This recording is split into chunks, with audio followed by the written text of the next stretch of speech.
Salam əziz abituriyentlər, bugünkü mövzumuz Dövlət İmtahan Mərkəzinin 2025-ci il tarix test toplusunda yer alan Teymurilər dövlətidir. Birinci suala baxırıq. Teymur sərkərdələrin qurultayında əmir titulunu qəbul edərək yeni dövlətin əsasını qoydu. 1370-ci ildən söhbət gedir. Teymurilər dövləti yaranmışdı.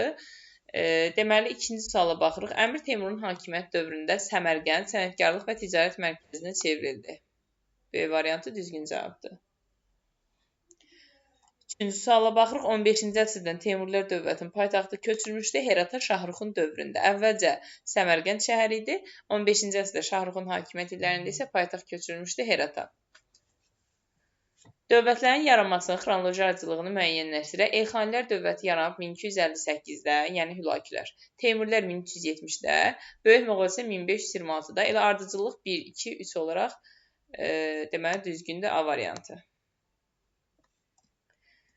Əmir Teymurun hücumuna məruz qalmamışdır Gürcüstan, Hindistan, Osmanlı, Çin, Azərbaycan. Çini götürür, çünki Əmir Teymur dedi ki, Çinə yürüyüşü ərəfəsində vəfat edir 1405-ci ildə. Çinə yürüyüş ərəfəsi o deməkdir ki, yəni Çinə getmir.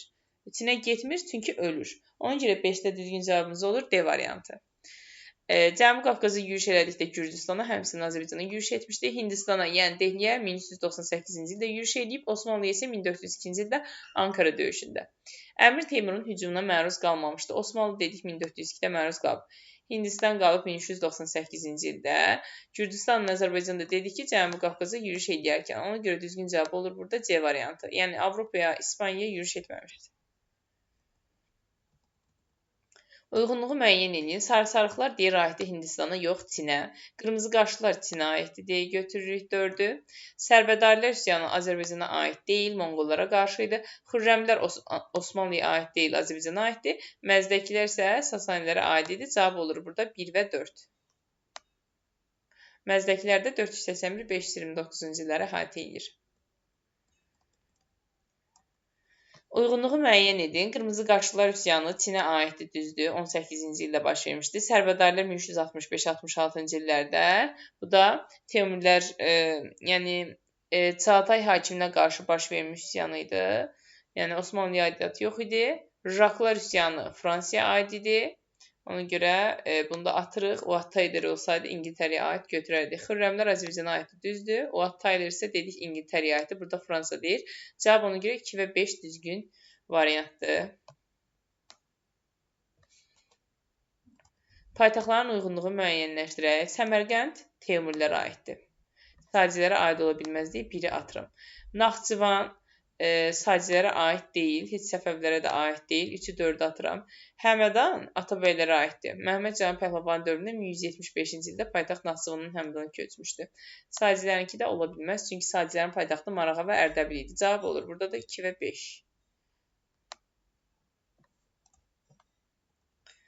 Çingiz xan Əmir Teymurdan fərqli olaraq işğalçı müharibələr aparmışdı. Burada heç bir fərq yoxdur, çünki hər ikisi işğalçı müharibə aparmışdı. Şimali Çini işğal etmişdi. Burada elə cavab B variantıdır. Yəni Teymur Şimali Çini işğal etməmişdi. Çingiz 1211-15-ci ildə Pekini tutur, həm də Şimali Çini işğalını baş çatdırır. Yeni dövlətin əsasını hər ikisi qoyub, Osmanlı ilə müharibə aparmaq Teymura aid idi. Dövlətin ərazisinin uluslara bölünməsi isə hər ikisinə aid idi. Çingiz xan yenə Əmir Teymurdan fərqli olaraq Çinə hərbi yürüyüş etmişdi. Deməli, burada Əmir Teymur Çinə hərbi yürüyüş etməmişdi. Amma Çingiz xan Çinə hərbi yürüyüş edib, dedik 1211-15-ci ildə Şimali Çini tutmuşdu. Əmir Teymur isə ölümü ərəfəsində 1405-ci ildə Çinə yürüyüşə hazırlaşarkən öldüyünə görə Çinə yürüyüş edə bilmir. Ona görə burada A variantı fərqlidir. Cənubi Qafqaza hərbi yürüyüş hər ikisinə aiddir. Dövlətin ərazisinin uluslara bölünməsi hər ikisinə aiddir. Hindistana hərbi yürüyüş təşkil edilməsi elə Əmir Teymurun özünə aiddir 1398-də. Mərkəzi Asiyanın işğalı isə hər ikisinə aiddir. 14-cü əsr sonu Əmir Teymura, 1219-21-ci illərdə isə Çingiz xana. Teymurilər dövlətinə aid deyil, qanunlar toplusunun qəbul edilməsi aiddir. Dedik ki, Turan qanunları və yaxud da Teymurilər qanunları idi. Paytaxtlarından birinin Herat şəhəri olması Teymurilərə aiddir. Deməli, Şahruxun dövründə paytaxt Herata köçmüşdü. Sərbədarilər üsyanının yatırılması isə 1365-66-cı illərdə olduğuna görə Teymurilər dövlətinə aid ola bilməz. Çünki dövlət nə vaxt yaranmışdı? 1370-də. Onda deməli, sərbədarilər 1366-da Teymurilər dövlətini görməyibdi. Ona görə C-ni düzgün cavab kimi götürürük. Qaraqoyunların asılı hala salınması buradaydı. Şahruxun dövründə. Şirvanşahlarla müttəfiq olması isə 1386-cı ildə Teymurun özünə aid idi. Teymur və Qızıl Ordu dövlətlərinin oxşar cəhəti eyni əsrdə süqut etmələri. Teymuru süqut edib 1507-ci ildə, Qızıl Ordu süqut edib 1502-ci ildə. 13-cü sual belə A düzgün variantdır.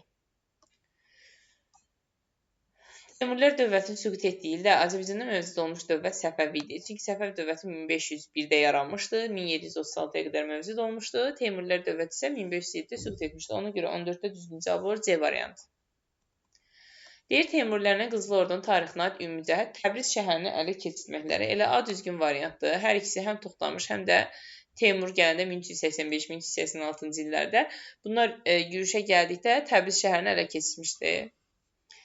Eyni əsrdə meydana gəlməyib, çünki Teymurilər 1370-lərdə, Qızıl Ordu da 1243-cü ildə idi. Osmanlı dövlətindən uğurlu müharibə aparması Teymurilərə aid idi. Yəni Qızıl Orduya yox. 15-ci əsrdə İslam dinini rəsmi din elan etmələri isə bunlara aid deyildi. Deməli, Qızıl Ordu da 14-cü əsr idi. 1313-1342-ci ildə Özbəyə aid idi. D-ni atdım. 16-cı əsrin ikinci yarısında süqut etmələri isə yanlışdır. Teymurilər birinci yarısında süqut eləmişdi. Deməli, elə Qızıl Ordu birinci yarısında süqut etmişdi. 16-cı suala baxaq. Teymurilər və Böyük Monqol dövlətlərinin tarixinə aid ümumi cəhət Hülaki dövləti ilə müharibə aparmaları.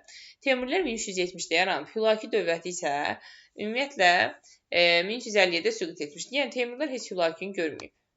Eyni əsrdə yaranmayıb. Teymuri 1370-də, Monqol 1206.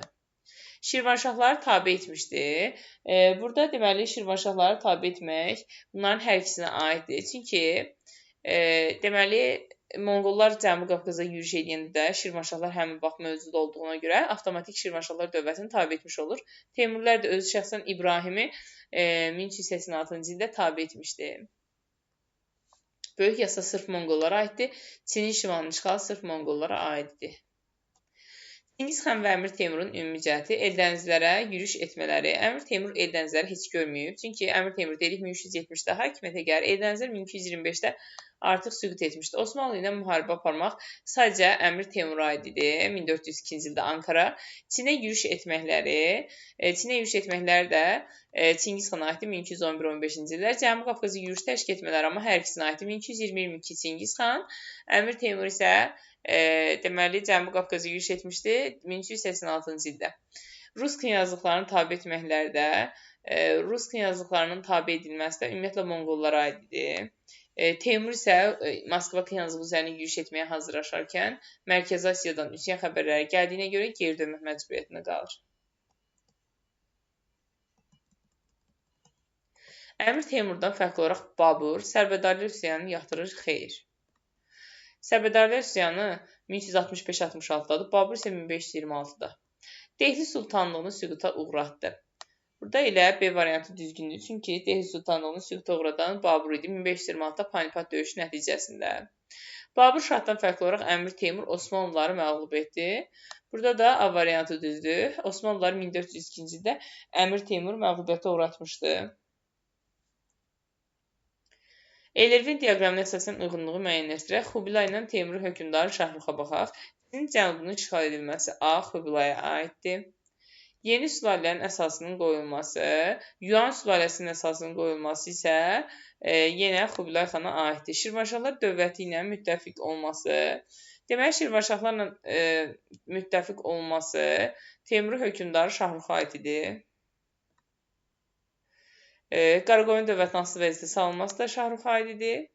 Hansı ki 1420-ci ildə gəlir, Alaşkət döyüşü baş verir. Onda Qaraqoyunlar asılı vəziyyətə salmışdı 21-də.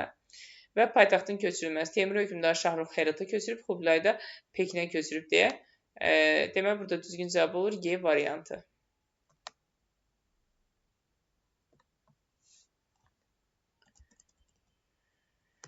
Klasteri tamamlayın. Əmir Teymur və Osmanlı dövləti arasında müharibənin səbəbi. Əmir Teymurun Kiçik Asiyaya yürüş etməsi. Əmir Teymurun Dehli Sultanlığı ilə müharibəyə başlaması. Ön Asiya mühüm ticarət mərkəzlərinə sahib olmaq istəməsi. İkini götürə bilərik. Osmanlının Toxtamışa yardım etməsi yox. Deyir ki, Kiçik Asiyada bəzi hakimlərin öz müstəqilliklərini bərpa etmək üçün Teymura müraciət etməsi. Deməli, burada 4-ü də götürə bilərik. Həqiqətən də Teymura müraciət etmişdilər. Və bir dənə də məsələ var idi ki, İldırım Bayezdə Qaravul Sultan Əhməd sığınmaq istəyəndə onda İldırım Bayezid onları qəbul edir və Teymur həmin vaxt İldırım Bayeziddən Qaravul Yusifdən Sultan Əhmədi təhvil almaq istəyəndə birinci Bayezid ona vermir həmin adamları. Bu da bunun arasında mübarizənin digər bir səbəbidir. Burada cavab olur 2 ilə 4.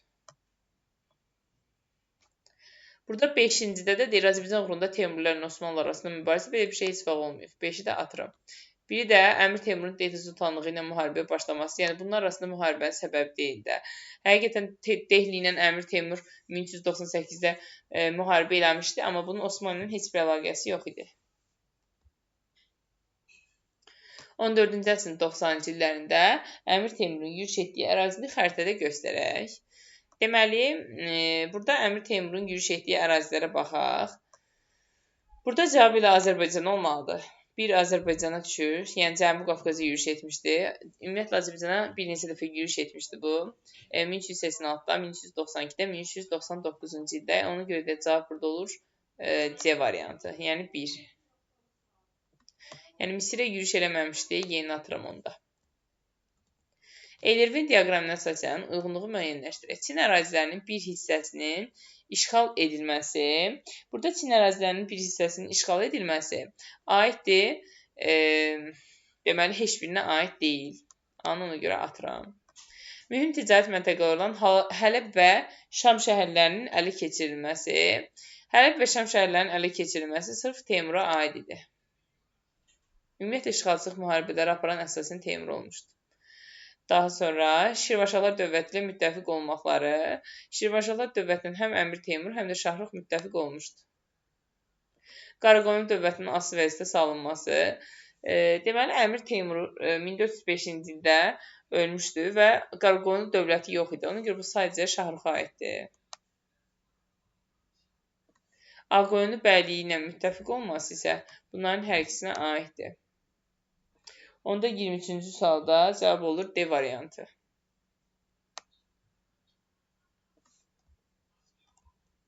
-24-cü suala baxaq, uyğunluğu müəyyən edin. Teymurilər dövləti Şahrux Hüseyn Bayqara.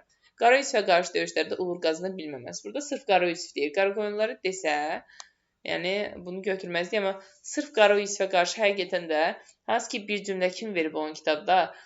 Qara Yusiflə deyir ki, bu əvvəlcədən də mübarizələr aparmışdı. Yəni söhbət 1420-ci ildə Qara Yusif vəfat edən vaxtından getmir. Onun əvvəldə bunlar mübarizə aparıb, amma Şahrux heç bir qələbə qazanmamışdı. Ona görə buna əsasən A variantı düzdür. Paytaxtın Herata köçürülməsi də Şahruxun özünə aiddir. Amma Hindistanın işğal edilməsi yox. Hüseyn Bayqara isə itirilmiş torpaqları bərpa etdi, yəni geri qaytardı, həm də dövlətin əvvəlki qüdrətini bərpa etmişdi. Paytaxtın Səmərqəndə köçürülməsi ola bilməz. Çünki paytaxt elə ilk paytaxt Səmərqənd idi. Şeybanilər dövlətinə qarşı mübarizənin aparılması da buna aiddir. Cavab olur 1AB, 2AC, Y variantı. Osmanlı və Teymuri dövlətlərinin oxşar cəhətlərinə baxaq. İnzibati cəhətdən uluslara bölünə bilməz. Teymuri ilə Monqolun oxşar cəhəti olardı bu. Cənubi Qafqaza hərbi yürüşlər hər ikisi təşkil eləmişdi. Osmanlıda Cənubi Qafqaza, məsələn, Azərbaycanın neçə dəfə yürüşlər olmuşdu da. Təbriz ərazisində, məsələn, Sultan Süleyman Qanunun dövründə, Teymurun özü də 1386-cı ildə Azərbaycan yürüşləri başlamışdı. Mərkəzi Asiyanın işğal edilməsi. Mərkəzi Asiyanın işğal edilməsi Osmanlıya aid deyil, Teymura aiddir. Ağqoyunlularla müharibənin aparılması. Osmanlı, deməli, Fatih Sultan Mehmet Ağqoyunlularla müharibə aparmışdı. Teymuri də eyni şəkildə Ağqoyunlularla müharibə aparmışdı. Timar torpaq sahibliyinin mövcud olması. Timar torpaq sahibliyi də sırf Osmanlıya aiddir. Burada 25-də cavab olur 2 və 4.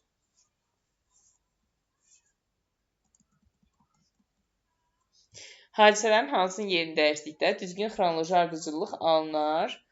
Deməli, Əmir Teymurun Hindistanı yürüşü 1398-də. Cənubi Qafqazı fəth etməsi 1386-da deyək. Terik çayı sahilində döyüş, Əmir Teymurun Toxtamışı məğlubiyyətə uğratması 1395. Əmir Teymurun Mərkəzi Asiyanı tabe etməsi isə, deməli, Mərkəzi Asiyanı tabe etməsi deyək ki, 74-cü ildə başlamışdısa, onda burada Əmir Teymurun Hindistan yürüşü ən sondadır. 1 ilə 4-ün yerini dəyişsək, birinci 14-cü əsrin 70-ci illəri gələr, yəni Əmir Teymurun Mərkəzi Asiyanı tabe etməsi 2-3 yerində qalır. Əmir Teymur Ərəb, Rəq və Cənubi Qafqazı fəth edir, Terik çayı sahilində döyüş olur, bu da 1395-də, sonunda da biri gətiririk 98-ci ildə. Çingiz xan və Əmir Teymurun fəaliyyətindəki oxşar cəhət dövləti inzibai cəhətdən uluslara bölüblər, bəli. Pekin şəhərini tutmuşdular. Əmir Teymur Pekin şəhərini tutmayıb. Mərkəzi Asiyanı işğal etməkləri ikisinə də aiddir. Çingiz xan misal üçün Mərkəzi Asiyaya yürüş etmişdi dedik. Xarəzmşah Cəlaləddinin məğlubiyyətə uğradığında 1219-21-də Əmir Teymur da yəni Mərkəzi Asiyaya Xarəzmi gedib işğal eləmişdi, dəfələrlə yürüş etmişdi. Şimali Çini işğal etməkləri sırf Çingizə aid idi. Cənubi Qafqaza hərbi yürüşlər təşkil etməsi də ikisinə aiddir. 1220-22 Çingiz xan, 1386-cı ildə də Əmir Teymur. Cavab olur burada 1, 3 və 5. Teymurilər dövləti Böyük Səlcuq dövlətinin fərqli olaraq Osmanlı ilə müharibə aparmışdır. Bəli, Səlcuq heç Osmanlını görmədiyinə görə deməli fərqlidir bu. Şirvanşahlar tabe etmişdi. Böyük Səlcuq da 1066-cı ildə Şirvanşahları tabe etmişdi. 2-ni atıram. 16-cı əsrdə süqut etməyi, Teymurilər 16-da süqut edib, Səlcuq isə 1157-ci ildə süqut edib, ona görə 3-ü də götürürəm. Cənubi Qafqaza yürüşlər isə ikisinə də aiddir, heç bir fərqlilik yoxdur. Teymurilər 1386-da, Böyük Səlcuq da Cənubi Qafqaza 1054-cü ildə yürüş etmişdi.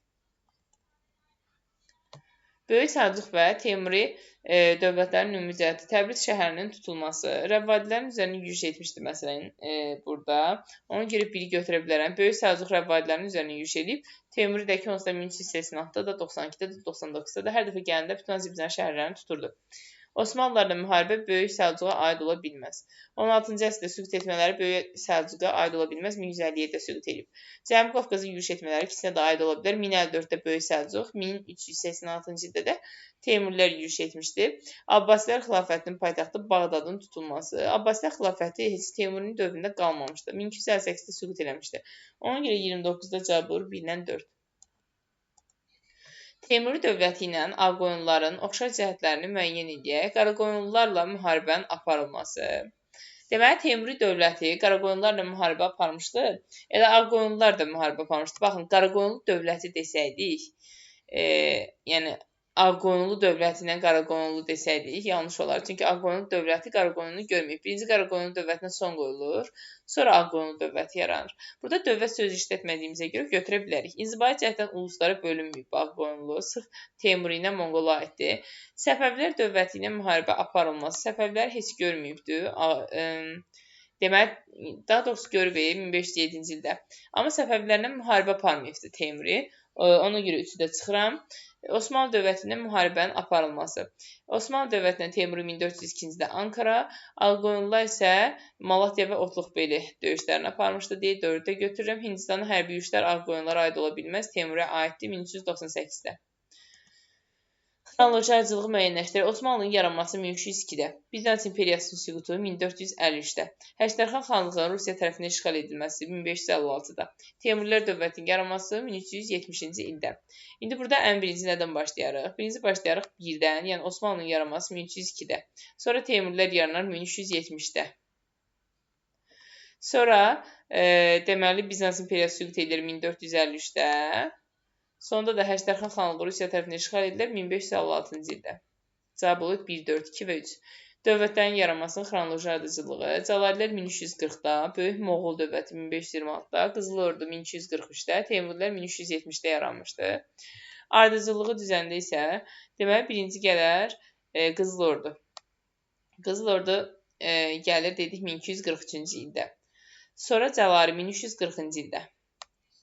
Sonra Teymuri 1370-ci ildə. Sonda da Böyük Moğol 1526-cı ildə. Cavab olur 3, 1, 4 və 2. Xronoloji ardıcılığı müəyyənləşdirir. Teymurilərin süqutu 1507, Dehli Sultanlığının süqutu. Dehli Sultanlığının süqutu 1526-dadır. Kulikova 1380-dədir. Onda 1-ci Kulikovadan başlayaq 1380-ci ildə. Dehli Sultanlığının süqutu 1526-da, Teymurilərin süqutu 1507. Onda 1-ci Teymuri gələr, sonra da Dehli Sultanlığının süqutu gələr. Cavab 3, 1 və 2. Xronoloji ardıcılığı müəyyən edeyim. Monqolların Dehli Sultanlığına yürüşü bu 13-cü əsrdir. Yəni Dehli Sultanlarının dövründə elə el tutmuşun özü də Monqollarla mübarizə aparmışdı. Əmir Teymurun Hindistana yürüşü 1398-ci ildə, Baburun Dehli Sultanlığına yürüşü isə deməli bu da 1526-da elə ardıcılıqla cavab 1, 2 və 3 olacaq. Belə əziz abituriyentlər, əgər daha çox video izləmək istəyirsinizsə, kanalıma abunə olmağı, videonu bəyənməyi və şərh yazmağı unutmayın.